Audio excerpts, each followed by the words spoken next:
Clélia, j'écoute. J'y crois pas. Oh waouh.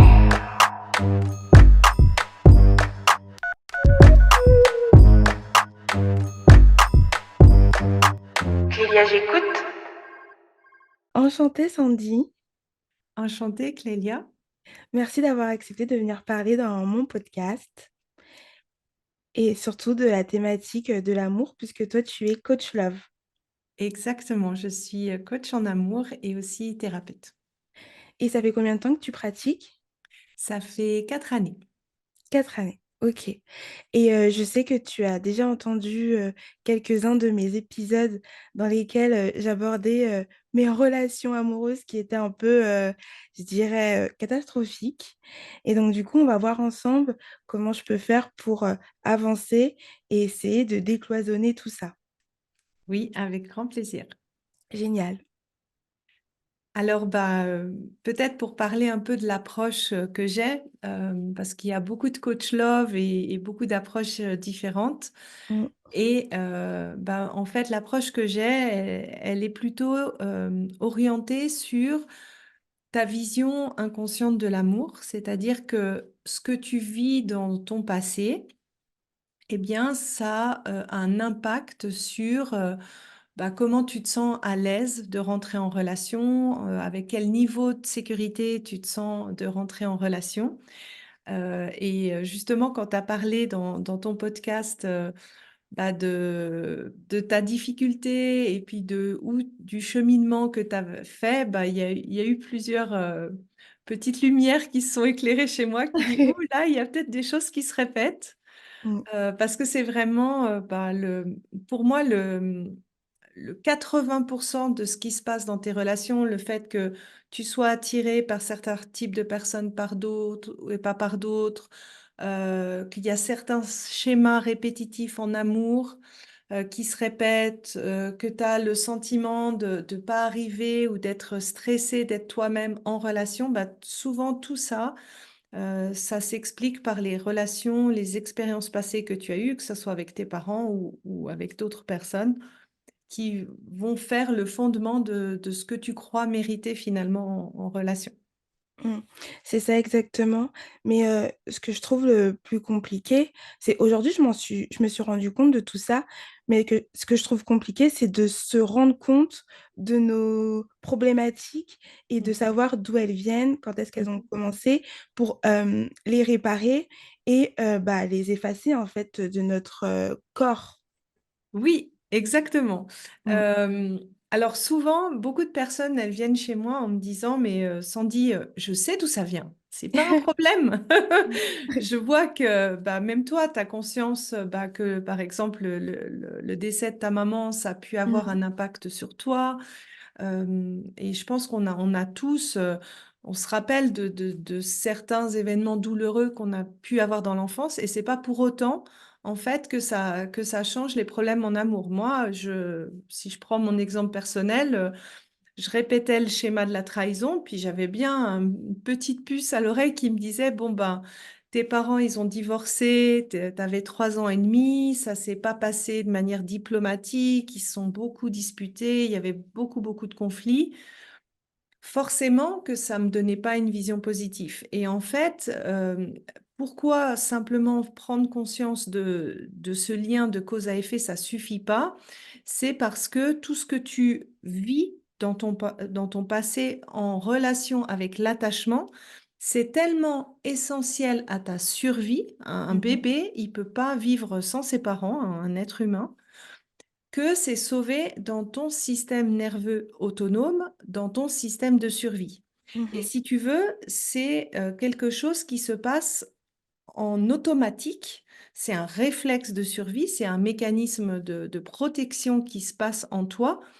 Et quand tu es dans cet état-là, en fait, ton cerveau rationnel, il est mis en off. Donc, Mm. prendre conscience de ça, ça va pas t'aider. C'est plus vraiment un travail d'aller chercher, OK, quels ont été les événements qui ont créé un stress émotionnel en moi? ou qui ont créé un espèce de modèle relationnel en moi et aller le déprogrammer là où ça a été sauvé, à savoir ton corps, à savoir ton système nerveux autonome. Et c'est possible d'arriver à la phase où on arrive vraiment à tout enlever, tout soigner. Bah oui, je suis un premier exemple vivant. Honnêtement, je pense que si j'avais pas fait un travail, sur mon corps, sur mon système nerveux, alors j'ai parlé du divorce de mes parents, mais j'ai eu d'autres traumas qui ont suffisamment impacté, si tu veux, ma sécurité d'interagir avec les autres. Je pense sincèrement que si j'avais pas changé ça au niveau du corps, je serais pas mariée et j'aurais pas eu, Mmh. mon enfant. Mmh. Et plus j'accompagne de personnes, plus je vois que, ben, bien sûr, tu dois, mettre en place des choses pour qu'une relation se passe bien. Si tu apprends une bonne manière de communiquer, si tu as une bonne gestion émotionnelle, si tu choisis bien, aussi un partenaire avec qui tu es compatible, bien sûr que ça t'aide. Mais tant que tu fais pas ce travail de fond sur le passé, et ben, tu peux avoir ce sentiment de: «Je comprends pas, j'ai tout essayé et ça Mmh. bloque» et c'est ce que tu as dit une fois d'ailleurs dans un de tes podcasts. Tu dis: «Mais j'ai travaillé sur moi et là, je ne sais plus comment, changer le truc». Exactement, c'est ça. Parce que là, j'ai l'impression d'être arrivée à un stade où, bah, j'essaye de faire les efforts, j'essaye de réparer mes blessures et d'avancer et de voir les choses positivement et de me dire que, il y a pas de raison que, je ne puisse pas trouver, l'amour et un bon partenaire. Mais dans mes relations amoureuses, dans mes rencontres, et ben, j'ai l'impression que c'est tout le temps le même schéma, que ça se répète et en fait, je me dis: «Mais comment ça se fait?» Parce Mmh. que je travaille sur moi et j'ai cette volonté, j'ai envie d'avancer, j'ai envie d'aller de l'avant. Aujourd'hui, en plus, c'est mon anniversaire, j'ai 32 ans et Ah, donc bon je me dis anniversaire. merci et donc je me dis: «Le temps avance», même si c'est vrai, il faut pas se mettre la pression par rapport à l'âge et au temps, mais je me dis: «Ça fait quand même plusieurs années et là, j'arrive encore au même résultat» et en fait, j'ai l'impression de plus avoir l'énergie Mmh. parce que je trouve que C'est, pardon. c'est le pire dans tout ça, en fait, c'est que plus un schéma se répète, en termes de ton système de survie, plus tu peux même avoir l'impression qu'il augmente avec le temps. Mmh. Heu, Tu vois, si je te fais le parallèle encore une fois avec ma vie personnelle, moi, c'était le schéma de la trahison. Alors, quand mon premier copain est parti pour une autre, bah, j'étais triste, bien sûr, j'avais de la peine, mais je me suis dit: «Bon, bah, 1 de perdu, 10 de retrouvé». J'étais Ouais. jeune, tu vois? J'étais pas en mode, je dois me fixer. Et plus je voyais que ça se répétait, plus en fait il y avait l'impuissance et le désespoir qui s'installaient en moi parce que je me suis dit: «Mais c'est pas possible». J'ai essayé d'être plus exigeante, d'être plus cool, un peu de profiter, de mieux communiquer, être plus stricte, j'essaie dans tous les sens et dès que je voyais en fait qu'un partenaire commençait à être un peu, tu sais, moins intéressé, m'écrivait un peu moins, il était un peu moins avenant. En moi, c'était le chaos intérieur. J'avais Mmh. vraiment l'impression que mon monde s'écroulait, je voyais déjà le scénario de la fin, et ça, en fait, c'est un processus normal parce que ton système de survie, en fait, il cherche à te protéger et D'accord. plus tu as souffert dans un schéma, plus il va, si tu veux, tirer la sonnette d'alarme avant. Et des fois, ça peut être tellement puissant Mmh. qu'il te donne même plus l'énergie pour aller chercher l'amour, Mmh. qui te fait abandonner déjà avant de commencer. Ouais, c'est ça, je comprends et quelles sont les, méthodes que toi, par exemple, tu as mis en place pour justement, bah, aller de l'avant et bah, ne plus être dans ce schéma, pardon, de trahison? Alors moi, il y a eu plusieurs choses. D'abord, ça a été de faire, un bilan. Donc si tu veux, on pourra essayer de le faire un peu Ouais. comme ça en live. Pour comprendre, en fait, c'est quoi les schémas qui se répètent, dans la vie amoureuse Et on a en général toujours 3 ou 4 schémas Mmh. qui s'entremêlent, qui s'entrecroisent, qui fait que tu as un petit peu ton pattern unique de, comment toi tu te comportes dans la relation, par qui tu es attiré, qu'est-ce que tu penses être en droit de recevoir dans la relation. Et la première étape, c'est aussi une prise de conscience. Ça, je pense, c'est important pour faire un changement. Et ça, c'est la base, en fait, pour travailler au niveau du corps. Donc, travailler au Mmh. niveau du corps, qu'est-ce que ça veut dire? Ça veut dire que concrètement, pour chacun des schémas que tu as identifiés, on va aller chercher les événements de ton passé. Il n'y a pas qu'un événement qui crée un schéma, c'est souvent l'accumulation de plusieurs événements ou alors un événement, on va dire traumatisant, suffisamment important pour voir quelles ont été les origines dans ton passé. Et souvent, quand on fait ce travail-là, donc ça se passe par le biais d'un dialogue, Mmh. hem, la personne, en fait, elle se rend compte de toutes les ramifications de son schéma. Donc, par exemple, qu'est-ce qui moi, dans le schéma de la trahison, j'avais plusieurs ramifications. J'avais, des fois, je poussais les gens à me quitter, Mmh. en étant un peu la castratrice qui explose et Mmh. qui fait fuir le partenaire, en se disant: «Ouh, c'est qui cette folle?» tu vois? Mmh. Il y avait, l'auto-trahison, c'est-à-dire que je voyais qu'il y avait quand même des choses qui me plaisaient pas chez, des partenaires et puis je le disais pas ou je l'acceptais, mais en fait, je savais très bien que ça allait pas marcher. Mmh. Ça, c'est de l'auto-trahison. Mmh. Heu, En termes de trahison, c'était le côté, j'ai besoin de contrôler, en fait. Ouais. J'avais tellement peur que l'autre parte, donc dès que je voyais qu'il avait un petit regard, sur une autre fille, c'était, le mitraillage. Et en fait, ça permet déjà de comprendre à quel point ça influence quand même pas mal de tes comportements. Oui.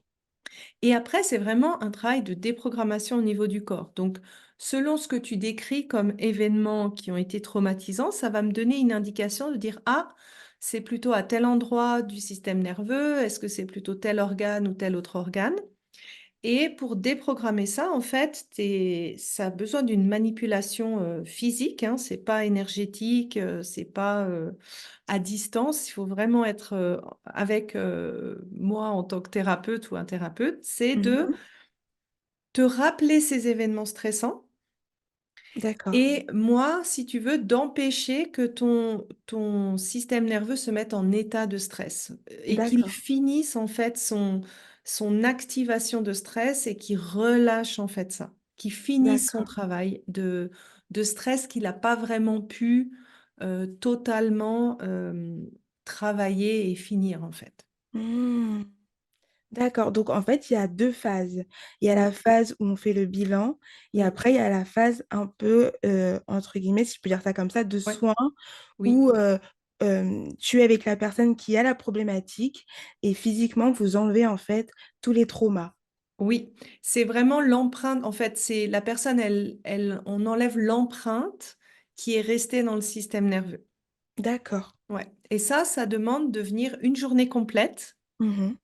parce qu'on travaille sur chacun des schémas au fur et à mesure et puis à la fin de la journée, ce qu'on fait aussi, c'est si tu veux, quand tu as vécu beaucoup de stress émotionnel, donc ça peut être, des traumas un peu plus importants ou une accumulation de stress dans le temps. Ça peut être aussi si tu as eu des burn-out, des dépressions, enfin des choses un peu plus importantes. Ton corps, comme son premier job, c'est d'assurer ta survie, Mmh. si il voit que tu n'es pas capable de vivre l'entièreté de ces émotions que tu vis, il va les stocker, il Mmh. va les mettre en réserve, si tu veux, et Mmh. il va les garder un petit peu comme, si tu veux, une centrale nucléaire et puis tu as les déchets nucléaires, bah, tu les enterres, à je sais pas combien de mètres sous terre pour, mais ils sont toujours là, hein, ils sont pas Mmh. partis. Mmh. Bah, ton corps, il fait la même chose et en fait, quand tu as ça, ça donne vraiment ce sentiment de: «J'ai mon vase qui est plein et puis il m'arrive une petite goutte de plus et puis je sens que je déborde, en fait». Mmh. Et ça demande un travail de libération émotionnelle qu'on fait également, que je fais également dans la journée que j'appelle cette journée passée. Ouais. Euh, Parce que, en fait, ça peut être très bloquant, en fait, pour une personne. Mm. Ouais, ça me parle beaucoup ce que tu dis, parce que je sais que moi, j'ai souvent entendu justement par rapport aux émotions que c'était un... Parce que moi, je suis une personne, mais j'essaye de changer, mais avant, je gardais beaucoup mes émotions en moi. Et en fait, on me disait qu'il fallait que je les exprime, parce que justement, en fait, le corps, il garde les émotions. Et sans m'en rendre compte, et ben, le fait de ne pas exprimer mes émotions peut peut-être développer des maladies, en fait, comme le Oui. cancer ou autre chose. Donc, c'est important d'évacuer les émotions, de leur dire au revoir pour justement bah, aller mieux. Oui, et plus précisément de les accueillir. En fait, c'est un réflexe, on va dire, humain, de se dire, oh là là, c'est inconfortable. Avoir de la tristesse, c'est pas agréable. Ah ouais, Avoir de l'anxiété, c'est pas agréable. ouais, non. Être en colère, c'est pas agréable. Mais ces émotions-là, moi, je dis toujours, c'est aussi tes copines. Mhm. Parce qu'elles te transmettent en fait déjà un besoin que tu n'écoutes pas. Elles ont un message, elles ont une fonction. La douleur, ça a une fonction. Si tu avais pas eu cette émotion de douleur, ben, on se Mhm. taperait partout. Ben, c'est la même chose. Si tu as de la douleur ou de la souffrance en relation, il y a quand même, c'est une sonnette d'alarme, c'est une invitation à dire, hé cocotte, là, tu es en train de t'oublier, il y a Mhm. quelque chose qui va pas. Et en fait, accueillir l'émotion, ça veut dire ne pas lui mettre un couvercle, ça veut dire, OK, tu es là, je t'entends ma peur, je t'entends ma tristesse, je t'entends ma colère, tu es là dans mon corps, OK, ouais, je te ressens jusqu'au bout. Et quand c'est processé, si tu veux, là, tu as l'émotion qui est pleinement vécue. Le D'accord. problème, c'est que quand la dose qui t'arrive, elle est tellement forte, que tu sens que tu n'en es pas capable, automatiquement, ton corps, il va faire OK stockage. Mhm. Ok, je comprends.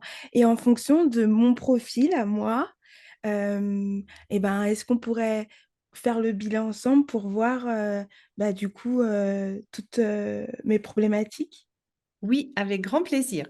Alors, est-ce que tu veux peut-être en résumé, parce que je sais que tu as Oui, fait des épisodes ouais. où t'expliquais ça en détail, c'est quoi le schéma que tu as l'impression de répéter en fait avec les partenaires que tu rencontres? Hmm.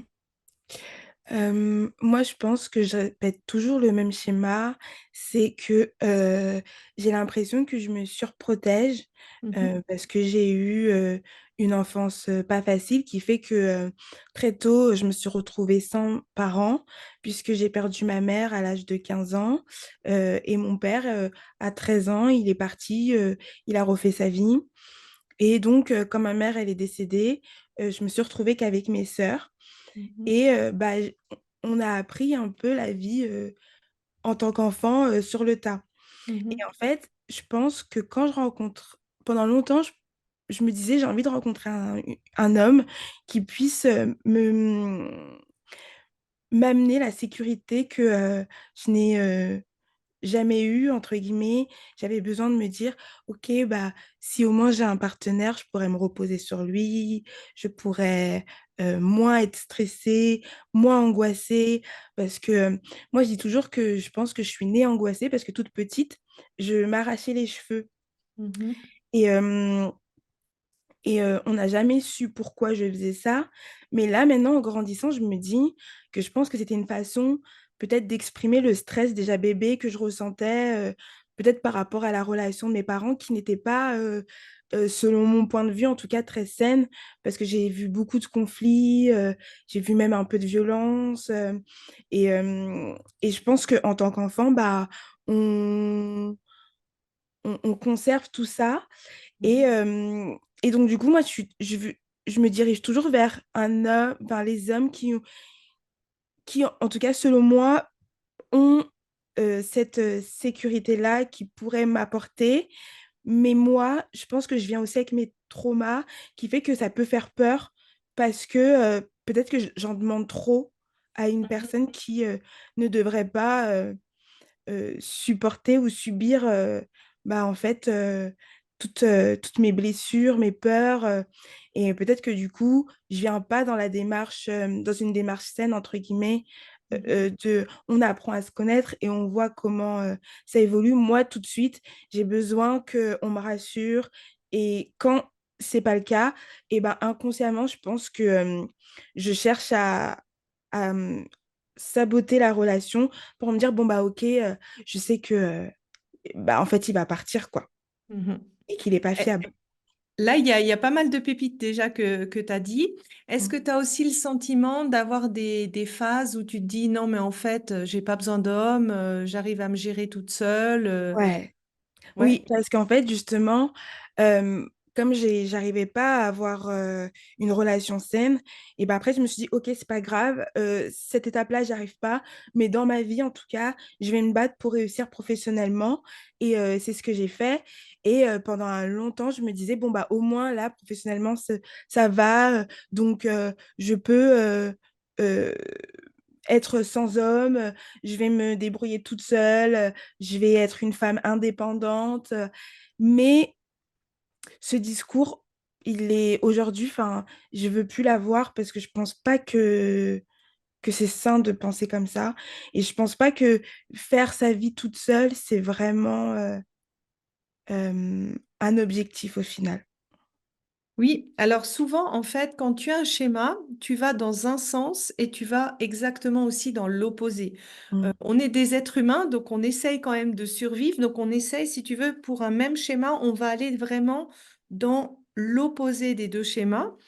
Et en effet, si tu as été, moi c'est ce que j'appelle parent de toi-même très tôt, mhm, parce que bah, ta maman était partie, parce que ton père était pas là, en fait, ça t'oblige à devenir adulte avant l'âge mm, et ça crée en fait une difficulté à être dans une dépendance saine.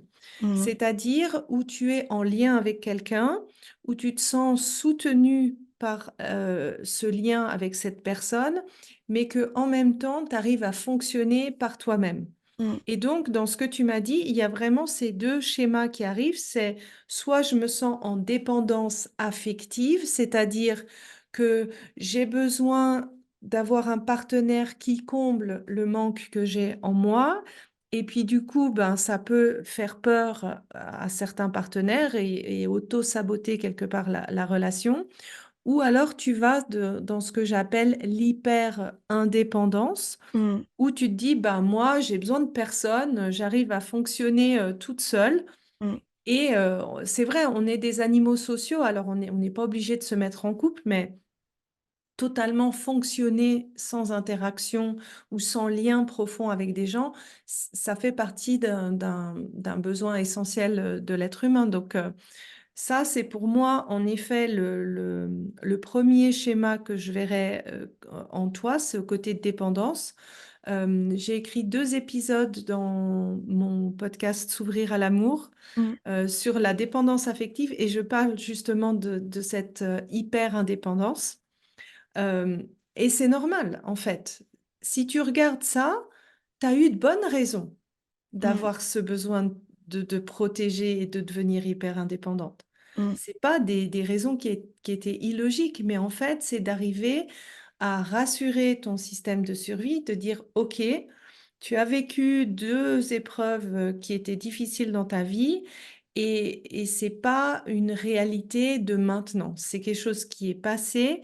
Tu n'as pas besoin de t'inquiéter quand le partenaire en face de toi veut mettre des limites dans qu'est-ce qui t'apporte comme sécurité et quel est le niveau de sécurité que tu as besoin de cultiver par toi-même. mm. Je sais pas si ça te parle. Si ça me parle, ouais. Et je voulais dire un truc, mais je l'ai oublié. Mais qu'est-ce que je voulais dire? Mais en tout cas, oui, ça va me revenir. Mais oui, ça me parle parce que justement, à un moment donné dans ma vie, bah, je me suis dit, OK, je me ferme à l'amour, je veux plus faire de rencontres. Et en fait, moi, mon objectif de vie, c'est de réussir ma carrière professionnelle. Et en fait, je me suis rendu compte que en ayant atteint cet objectif-là, et ben, j'ai toujours pas le bonheur qui Mhm. m'apaise, en fait. Et je me dis, mais finalement, quand est-ce que je vais réussir à l'obtenir?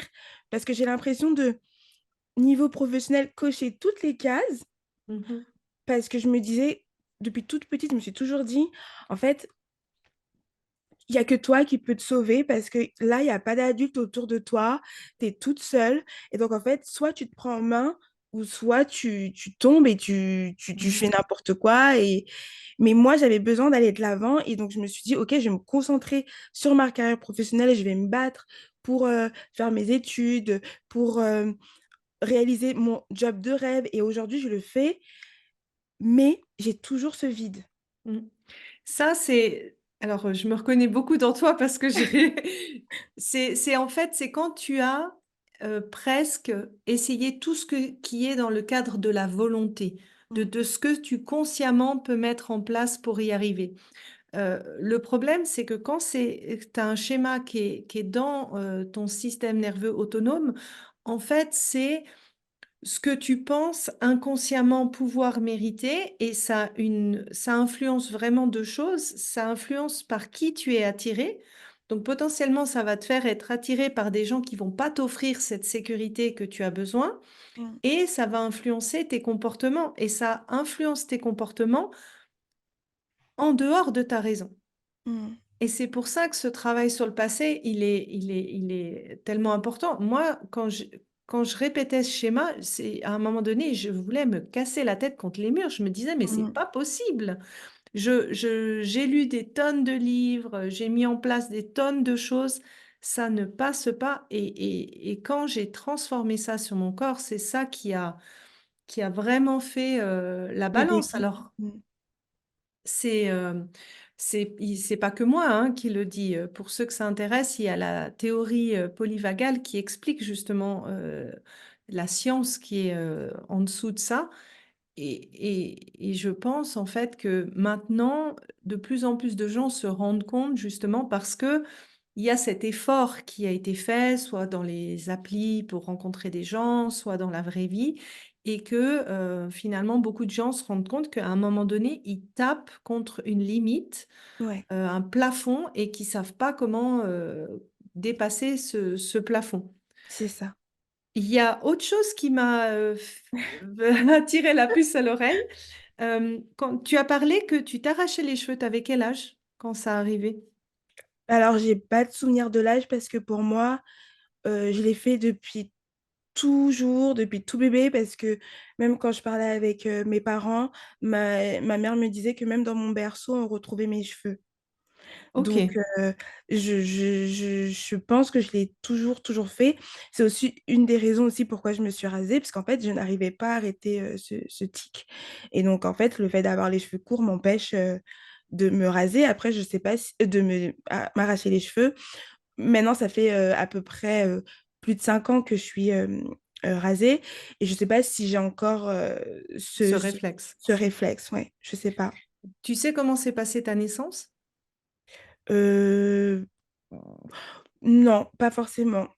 Non, non, je sais pas. Enfin, j'ai pas entendu dire que c'était compliqué en tout cas. Non. Mm. Est-ce que tu sais si ta maman avant toi a eu des fausses couches, si tu étais désirée, si... Alors oui, j'ai une demi-sœur. Avant Mm. moi, on a 11 ans d'écart. Mhm. Euh, voilà, après je sais elle a eu une fausse couche aussi. Elle a perdu un Mhm. enfant. Et après, moi, je suis la première fille de l'union de mes parents en fait. Ok. Mm. Alors pourquoi je te pose ça? C'est en fait quand on a un tic d'arracher des cheveux, c'est souvent un signe de ton système nerveux qui l'a enregistré comme un stress, un gros stress qu'il n'a pas réussi à éliminer. Mm. Et si tu veux, ton corps, en fait, il va essayer de le faire sortir d'une autre manière. Mm. Donc, c'est des fois ce qui explique, des fois on a des tocs, des fois on s'arrache les cheveux, des fois on peut avoir un peu le syndrome des jambes sans repos, Mm. où on peut ressentir de l'anxiété, en fait, Mm. qui est un peu latente, permanente. Et ça, en fait, c'est un signe qu'il y a eu un stress qui était suffisamment important pour que ça se transforme en psychosomatique, donc vraiment pas seulement des émotions qu'on ressent, mais des petits bobos qu'on arrive à voir. Et si ça s'est pas passé pendant ta naissance, qui est souvent pour beaucoup de personnes le premier trauma qu'on vit, ça peut aussi se passer dans la période in utero. Si, par exemple, dans la période in utero, tes parents, quand tu étais dans le ventre de ta maman, se sont beaucoup disputés et que tu as ressenti ça. Et également, si ta maman a eu une fausse couche avant toi, en fait, le fœtus qui arrive après une fausse couche, il peut ressentir qu'il s'est passé quelque chose avant lui. Et si tu veux, ça crée une espèce de stress lié à ton environnement où tu te sens pas en sécurité vraiment dans le ventre dans lequel tu arrives. Mmh. Est-ce que toi, tu as l'impression d'avoir un peu comme ça de l'anxiété qui arrive assez souvent Ah ou oui, une sensibilité aux stimuli sensoriels, des choses comme ça? ouais, vraiment. Moi, je pense que, ouais, moi, je suis une personne très, très anxieuse, vraiment. Euh, je, je, j'essaye de travailler dessus, mais oui, ouais, j'ai beaucoup d'angoisse, crise d'angoisse. Ouais, Euh, ouais, je suis très, très anxieuse. Enfin, je me, j'ai du mal à le gérer des fois. ouais, Et je pense que même, des fois, je pense que j'ai de l'angoisse et mon entourage comprend pas trop pourquoi à ce moment-là, ouais. j'ai- je réagis comme ça. Peut-être que même pour eux, c'est peut-être parfois démesuré, mais Mhm. même moi, en fait, je n'arrive pas à le contrôler, en fait. Oui. Et par exemple, moi, je sais que je fais beaucoup par rapport à mes oreilles, je fais beaucoup des bouchons. Quand j'étais petite, j'avais beaucoup des otites et j'ai toujours eu ça. Et en fait, là, donc ça fait 32 ans que j'ai ça et normalement, je me dis, en 32 ans, je devrais pouvoir gérer ça. Mais quand ça m'arrive, je n'arrive pas à gérer. En fait, ça me fait des crises d'angoisse où j'en pleure comme si c'était la première fois, alors que j'ai souvent ça et que c'est régulier. Mais j'arrive toujours pas à dealer avec ce problème. Alors, il faut savoir que ton nerf vague, donc celui qui est le principal responsable de ton système nerveux autonome, il se trouve énormément tout autour de tes oreilles. Il passe Mmh. ici, au niveau du Waouh, cou. je savais Donc, pas du tout. c'est c'est souvent un signe de dérégulation de ton système nerveux. Mmh. L'anxiété, c'est un signe de dérégulation de ton système nerveux. Et donc, il n'y a pas forcément une logique, c'est-à-dire que qu'est-ce qui va activer ta crise d'angoisse pour quelqu'un d'extérieur, il va pas forcément comprendre Ouais. parce que ça dépend de quels ont été les événements passés qui ont été déclencheurs de ta crise. Donc, tu vois, pour toi, tu as mentionné les problèmes d'oreille. Des fois, ça peut se passer même en décalage, c'est-à-dire que tu as accumulé des petits stress toute la journée, puis d'un seul coup, en fait, ton système nerveux, il arrive, il est à bloc, et son seul moyen d'arriver à essayer de faire sortir la chose, c'est une crise d'angoisse plus tard. Mmh. Et si tu veux, là, ben, pour moi, ça confirme un peu la deuxième, c'est qu'il s'est passé quelque chose dans soit à ta naissance, tu vois, même si on est un peu bloqué au moment de la sortie, tu vois, au niveau des oreilles, souvent tout ce qui est forceps ou nombril, euh, cordon ombilical autour du cou, tout ça, en fait, ça peut créer un stress qui est suffisamment fort pour que dès qu'il y a quelque chose en lien avec les oreilles, alors ça peut être aussi des choses que tu entends des Mmh. autres, que ça t'active en fait. D'accord. Ah ouais. Tout est lié en fait, hein. Ah bah, ton corps, le corps, c'est une machine les plus avancées qu'on connaisse. Mmh. Faut penser que le corps, surtout quand il nous fait des crises d'angoisse, quand on a des problèmes de digestion, le côlon irritable, des problèmes d'endormissement, rappelez-vous qu'il ne le fait pas contre vous, il le fait parce qu'il n'a pas d'autre choix. C'est qu'il a essayé de tout faire avant et que quand il n'en peut plus, ben, il y a un peu des maladies qui arrivent.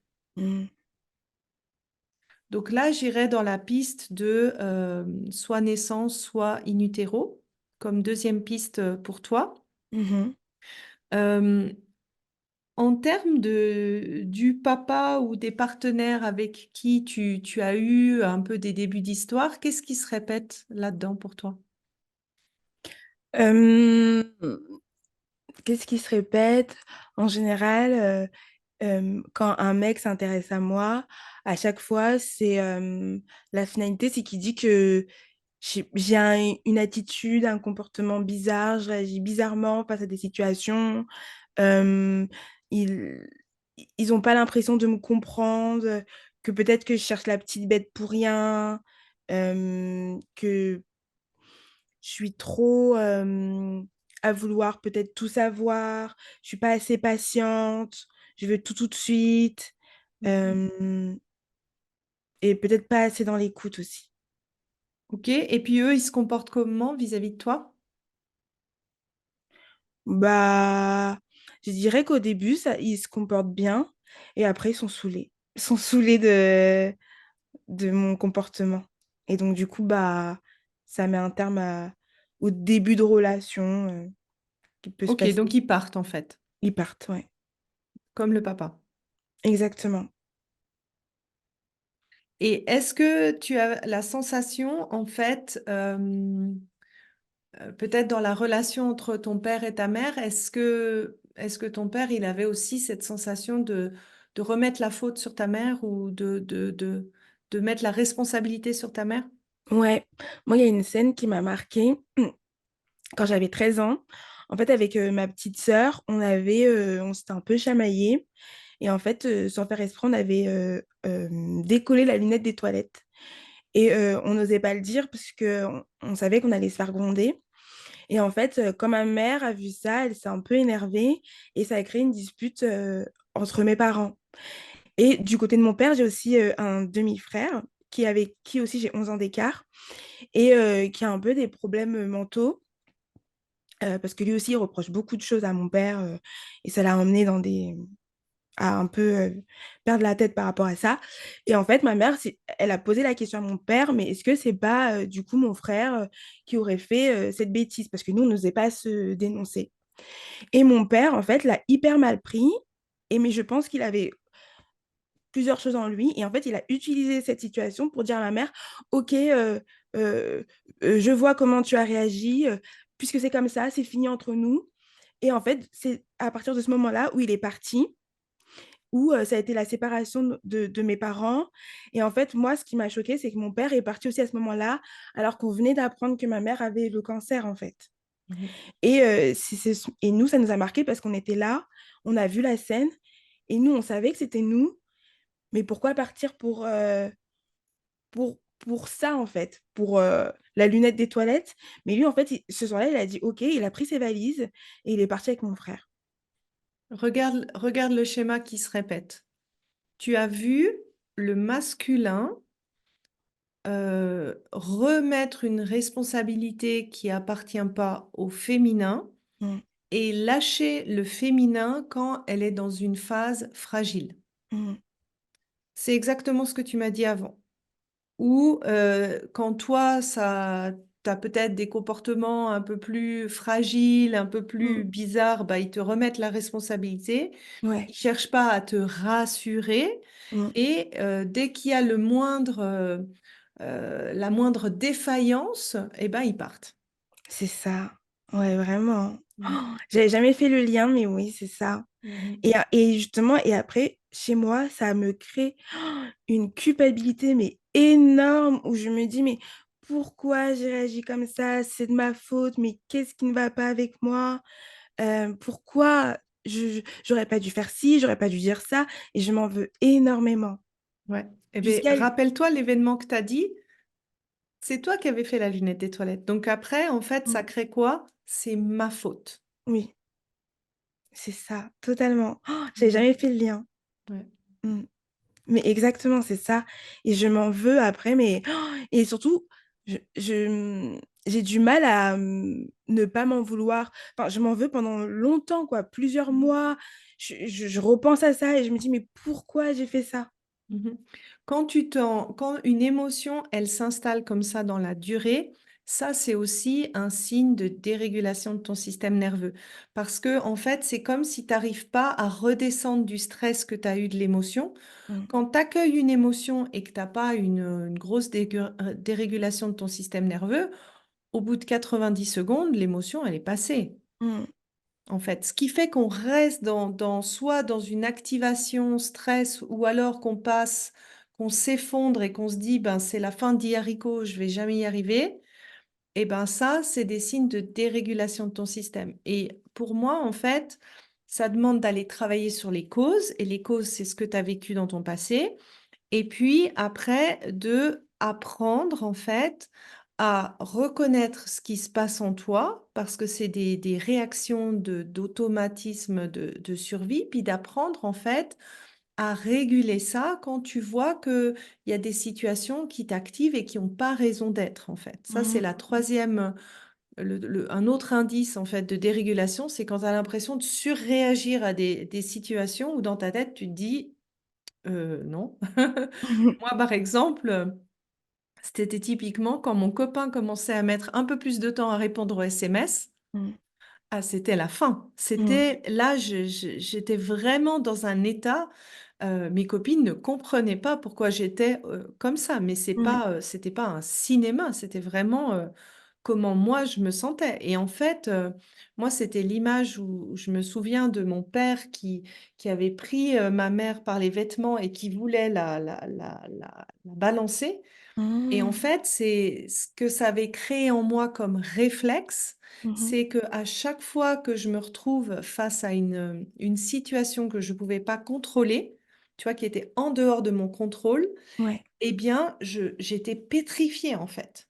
Mm, Et c'était le jour où j'ai compris en fait que ce que je vivais dans mes relations, en fait, c'était la répétition de cette scène-là. Eh bien, si tu veux, mes yeux se sont écartés et là, je me suis dit, ah ben, en fait, t'es pas folle. ouais. Tu as une bonne raison déjà de réagir comme ça. Et puis Mm, de deux, ouais, je comprends maintenant pourquoi, pourquoi c'était aussi fort. C'était pas ma réaction face à ce que je vivais, mais c'était une réactivation de quelque chose que j'avais vécu dans le vécu. passé. Mm.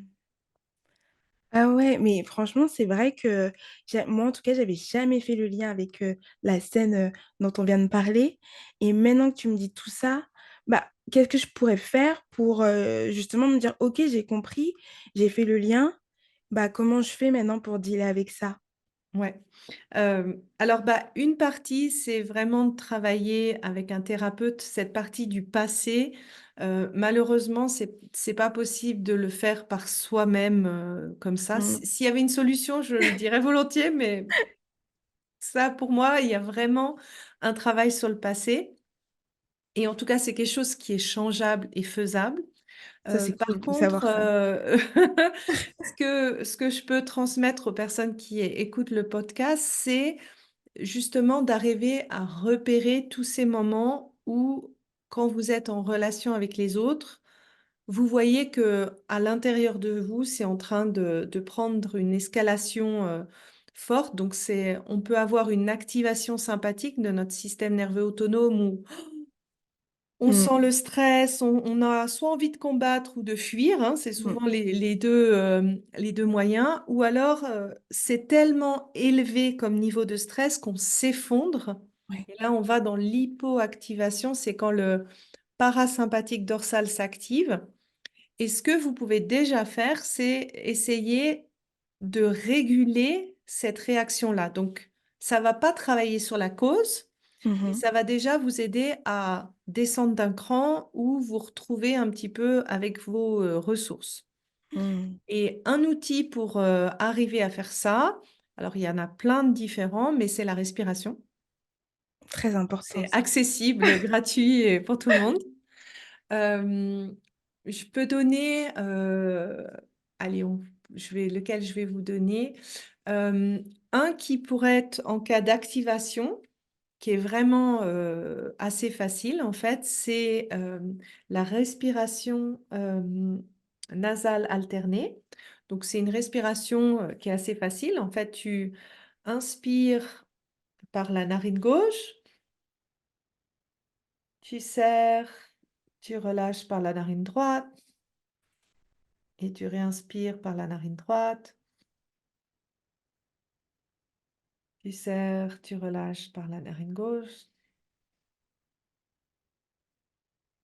Voilà, et tu fais ça pendant 3 minutes. Et quand tu as fait ça pendant 3 minutes, en fait, ça t'aide à connecter, à te reconnecter à ton cerveau. Donc ça aide vraiment à être un peu plus rationnel, de plus partir dans les tours. Et ça, tu peux le faire en réaction. C'est-à-dire que quand tu te sens que tu es en train de monter, tu fais ça en réaction. Un autre moyen, en fait, plutôt si tu as l'impression que tout s'effondre, pour réactiver, ça, tu peux faire ce qu'on appelle la respiration euphorique Mhm. pour te redonner de l'élan, en fait, pour sortir de cette impuissance et puis te redonner de l'élan. Donc la respiration euphorique, elle active ton système sympathique. Alors il faut y aller doucement parce que si tu es vraiment en totale impuissance, peut-être que tu es pas capable de faire ça.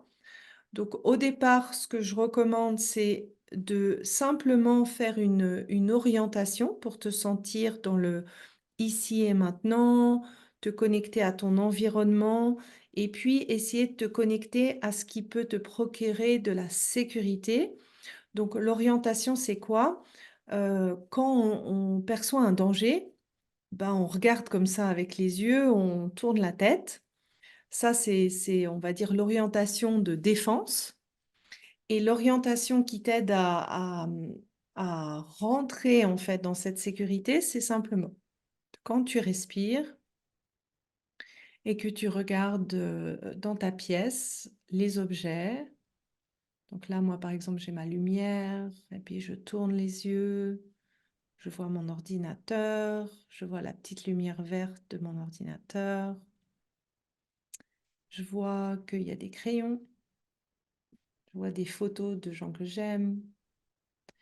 Ça paraît tout bête de faire ça, mais ça aide ton système de survie à dire attends, attends, attends. Ce que tu es en train de me décrire, c'est pas ce qui s'est passé dans le passé, donc on est dans une autre situation. C'est tout simple. Mm. Et quand tu sens que ça va un peu mieux, pour t'aider à reprendre un peu une force, parce que souvent quand on est en dorsale, on n'arrive pas à parler, on n'arrive pas à prendre sa défense, on se sent bloqué. Tu peux faire cette respiration euphorique. Donc la respiration euphorique, tu la fais avec la bouche.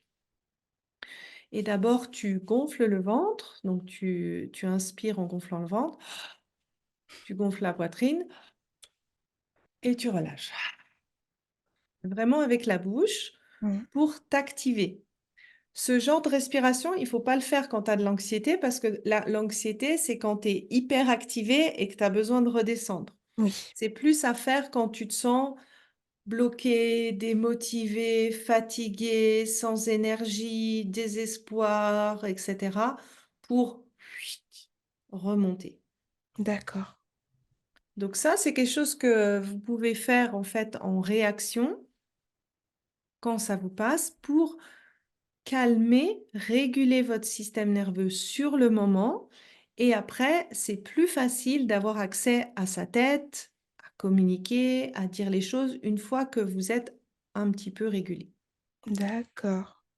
Ok, j'essaierai de faire ça quand je suis dans une situation où ben là, je me dis, attends, là, il faut que tu te poses, réagis pas à chaud. Ben là, j'essaierai de me concentrer sur ma respiration pour retrouver mes idées, quoi. Oui, exactement. Sortir de ton système de survie et revenir en fait dans la capacité, parce que c'est vraiment ça, quand ton système de survie, ton système nerveux autonome, il est activé, ton cerveau rationnel, il est sur off. Mhm. Vraiment, physiologiquement. C'est pas que, même si tu veux, tu pourrais pas y accéder en fait. Mm. Donc d'abord soit de te calmer, soit de te revenir dans ton pouvoir finalement, Oui, pour ensuite décider comment tu agis. Oui. d'accord, top. Et j'avais aussi une autre question que je me pose. Je me disais, parce qu'en fait, moi, j'ai grandi, du coup, une fois que mon père est parti, j'ai grandi qu'avec des femmes. Et je me suis toujours dit, est-ce que ce serait pas aussi un facteur qui fait que j'ai du mal aussi à communiquer avec des hommes parce que j'ai grandi entourée que de femmes et que peut-être que je comprends pas bah, euh, la, comment un homme fonctionne. Est-ce que ça pourrait jouer aussi? Alors, dans ton cas à toi, je vois pas ça comme un schéma, mais en effet, ce que ça peut créer pour d'autres personnes, c'est que tu ne comprends pas le masculin ou tu as du mal à interagir avec le masculin et tu as des attentes irréalistes sur ce qu'est un couple. Hmm. Parce que si t'as pas vu, moi je te donne mon exemple, moi j'avais des attentes très irréalistes, hein. Je connaissais que les films Ah romantiques, ça doit se oui, passer comme ça, ouais, Instagram réalité, tu vois, c'est vraiment ça. vraiment. Et, eh bien, en fait, comme mes parents, ils ont divorcé, j'avais 3 ans et demi, j'ai Mhm. jamais vu de couple, en fait. Hmm. J'avais jamais vu de couple. Et en fait, j'avais une idée un peu rêvée, imaginaire de qu'est-ce que c'est la vie à deux. Et je me rappelle quand j'ai commencé à vivre avec mon mari et que on était mariés, en fait, plusieurs fois, mon mari m'a dit, non, mais ça se passe pas dans la réalité d'une relation. Ça, tu vois ça dans les films, mais c'est pas la réalité. Et j'ai dû un petit peu déconstruire ce que j'avais imaginé dans ma tête et reconstruire une image plus apaisée en fait de la relation. Ce travail-là, je pense honnêtement qu'on peut tous le faire euh, parce que avec l'ère de l'hyperconnexion sur les réseaux sociaux, Hmm. tu vois, c'est quoi le hashtag couple goals Ah et ouais, puis vraiment. Et tu te dis, mais moi aussi, je veux la même chose, pourquoi ça Ouais, m'arrive voilà. Mais pas? en fait, ces personnes, elles te montrent que 1% C'est de ça. leur vie Hmm. et le couple, il se construit dans les 99% aussi. Donc, Hmm. je pense que ça, c'est plus du, si tu veux, moi, je traite ça plus dans le cadre des séances de groupe dans mon coaching où tu définis ton partenaire idéal et puis tu vas aller chercher, est-ce que là, il y a des attentes irréalistes? Est-ce que tu as des contradictions? Est-ce que tu as fait ta liste selon ce que Instagram t'a dit? Hmm. Toutes ces choses-là, parce que ça nuit aussi dans le processus de rencontre. Je dis toujours, si tu recherches une licorne, c'est-à-dire un partenaire qui n'existe pas, Hmm. bah, tu peux chercher longtemps. Ouais, vraiment, vraiment, vraiment. Parce que c'est vrai que je parlais avec une copine et qui me disait que peut-être que j'avais des attentes trop élevées Mhm. et que du coup, peut-être qu'il fallait que je revoie mes attentes. Mhm. Mais donc du coup, c'est une question que je me pose. Je me dis, est-ce que au final, j'en demande trop à la personne en face? Est-ce que je devrais être moins exigeante? Je sais pas.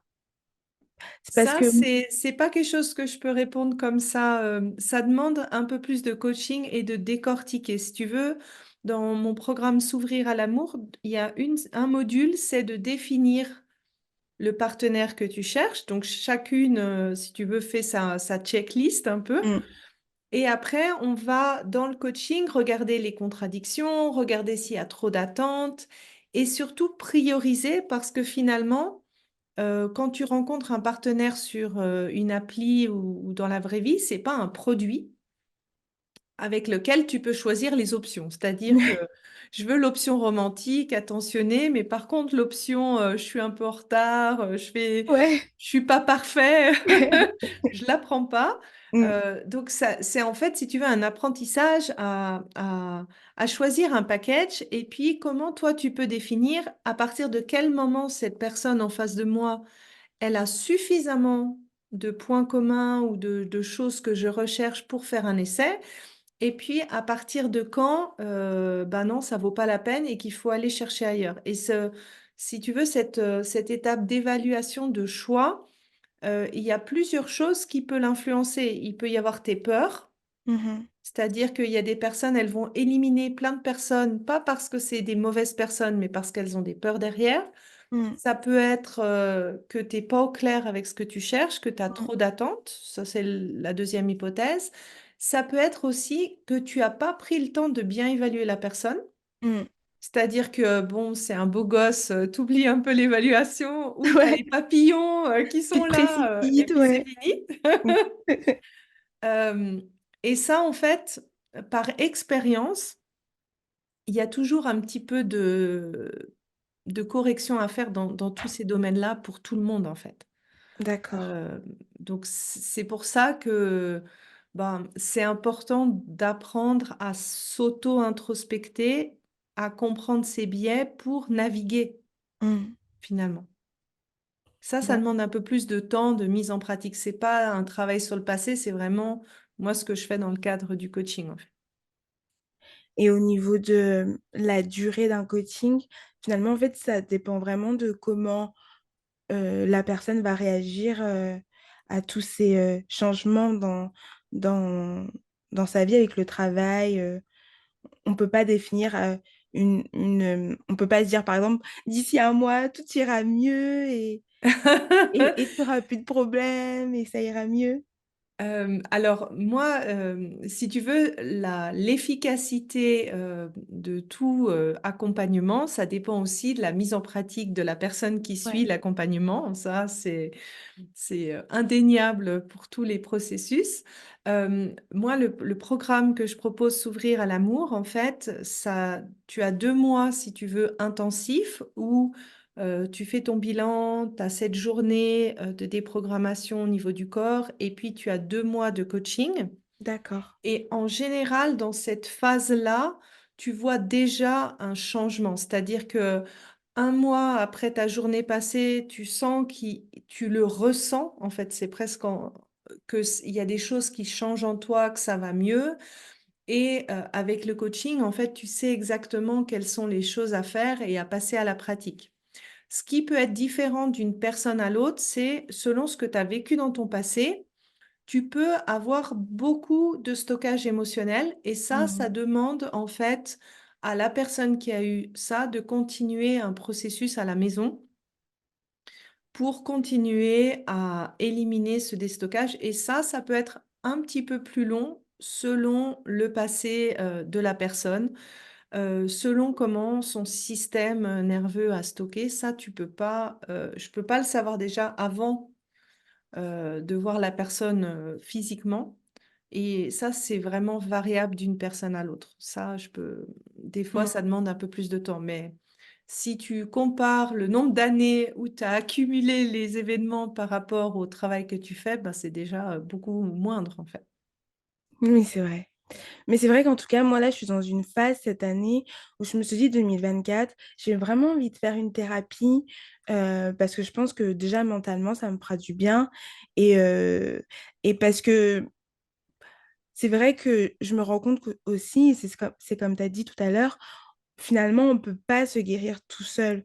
Il faut un accompagnement et il faut accepter aussi d'être accompagné et de se dire, OK, je vais faire une thérapie et que c'est pas grave en fait.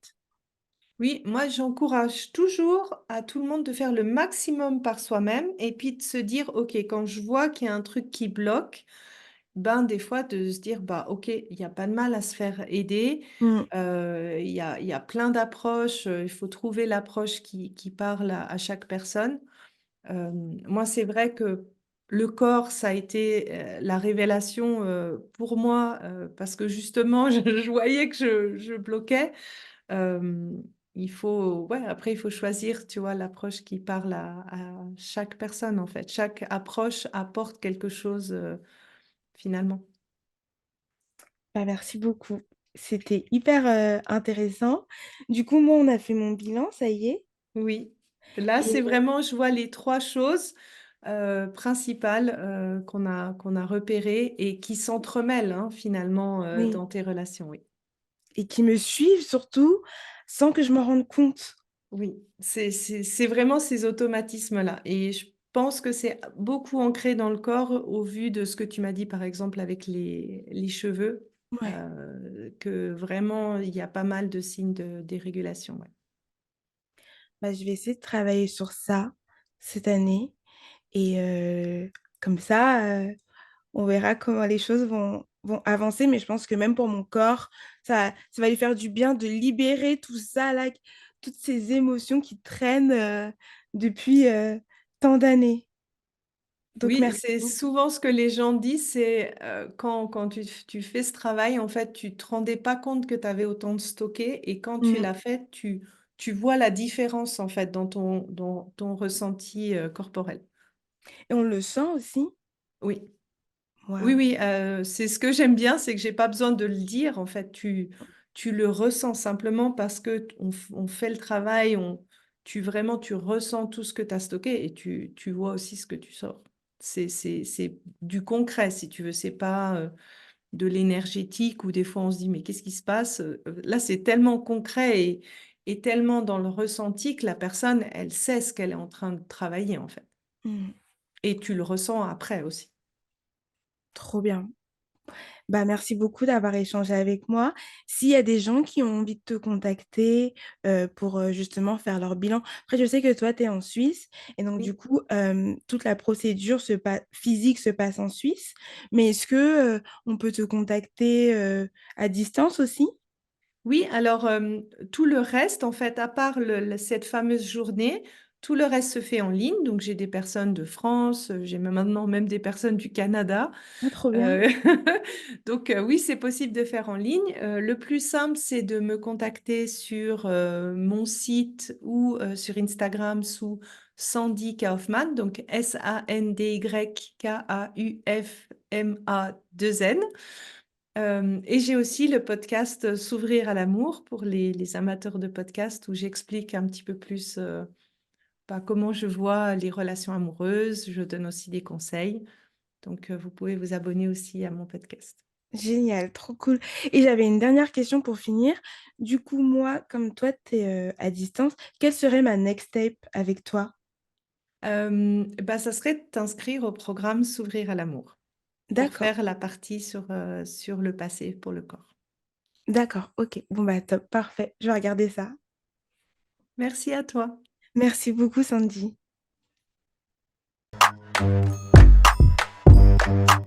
Clélia, j'écoute.